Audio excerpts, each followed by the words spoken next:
माँ दुर्गा जी की 9वीं शक्ति का नाम सिद्धिदात्री है। ये सभी प्रकार की सिद्धियों को देने वाली है। नवरात्र पूजन के 9वें दिन इनकी उपासना की जाती है। इस दिन शास्त्रीय विधि विधान और पूर्ण निष्ठा के साथ साधना करने वाले साधक को सभी सिद्धियों की प्राप्ति हो जाती है। सृष्टि में कुछ भी उसके लिए अगम्य नहीं रह जाता है। ब्रह्मांड पर पूर्ण विजय प्राप्त करने की सामर्थ्य उसमें आ जाती है। मार्कंडेय पुराण के अनुसार अणिमा, महिमा, गरिमा, लघिमा, प्राप्ति, प्राकाम्य, ईशित्व और वशित्व ये 8 सिद्धियां होती हैं। ब्रह्मवैवर्त पुराण के श्री कृष्ण जन्म खंड में यह संख्या 18 बताई गई है। इनके नाम इस प्रकार है। माँ सिद्धिदात्री भक्तों और साधकों को ये सभी सिद्धियां प्रदान करने में समर्थ हैं। देवी पुराण के अनुसार भगवान शिव ने इनकी कृपा से ही इन सिद्धियों को प्राप्त किया था। इनकी अनुकंपा से ही भगवान शिव का आधा शरीर देवी का हुआ था। इसी कारण वे लोक में अरर, ददधना, आरय, ईश्वर नाम से प्रसिद्ध हुए। माँ सिद्धिदात्री 4 भुजाओं वाली हैं। इनका वाहन सिंह है। ये कमल पुष्प पर भी आसीन होती हैं। इनकी दाहिनी तरफ के नीचे वाले हाथ में कमल पुष्प है। प्रत्येक मनुष्य का यह कर्तव्य है कि वह माँ सिद्धिदात्री की कृपा प्राप्त करने का निरंतर प्रयत्न करे, उनकी आराधना की ओर अग्रसर हो।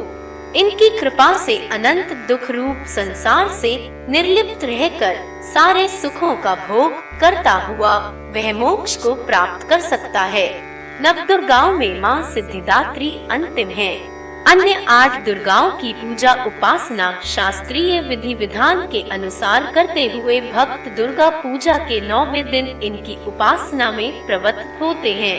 इन सिद्धिदात्री माँ की उपासना पूर्ण कर लेने के बाद भक्तों और साधकों की लौकिक, पारलौकिक सभी प्रकार की कामनाओं की पूर्ति हो जाती है। सिद्धिदात्री माँ के कृपा पात्र भक्त के भीतर कोई ऐसी कामना शेष बचती ही नहीं है जिसे वह पूर्ण करना चाहे। वह सभी सांसारिक इच्छाओं, आवश्यकताओं और स्पृहाओं से ऊपर उठकर मानसिक रूप से माँ भगवती के दिव्य लोकों में विचरण करता हुआ उनके कृपा रस पीयूष का निरंतर पान करता हुआ विषय भोग शून्य हो जाता है। माँ भगवती का परम सानिध्य ही उसका सर्वस्व हो जाता है। इस परम पद को पाने के बाद उसे अन्य किसी भी वस्तु की आवश्यकता नहीं रह जाती।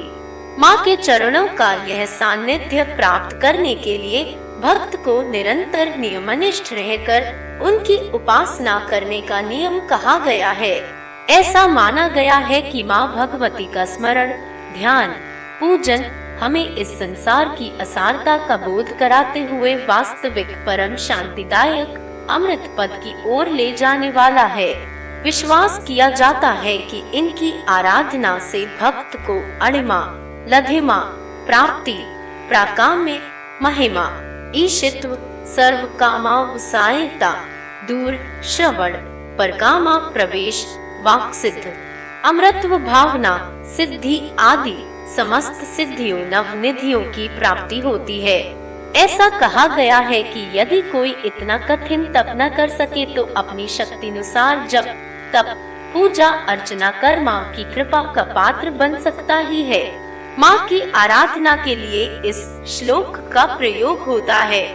माँ जगदम्बे की भक्ति पाने के लिए इसे कंठस्थ कर नवरात्रि में 9वीं के दिन इसका जाप करने का नियम है। हे माँ असर्वत्र विराजमान और माँ सिद्धिदात्री के रूप में प्रसिद्ध अम्बे, आपको मेरा बार बार प्रणाम है या मैं आपको बारंबार प्रणाम करता हूँ। हे माँ मुझे अपनी कृपा का पात्र बनाओ।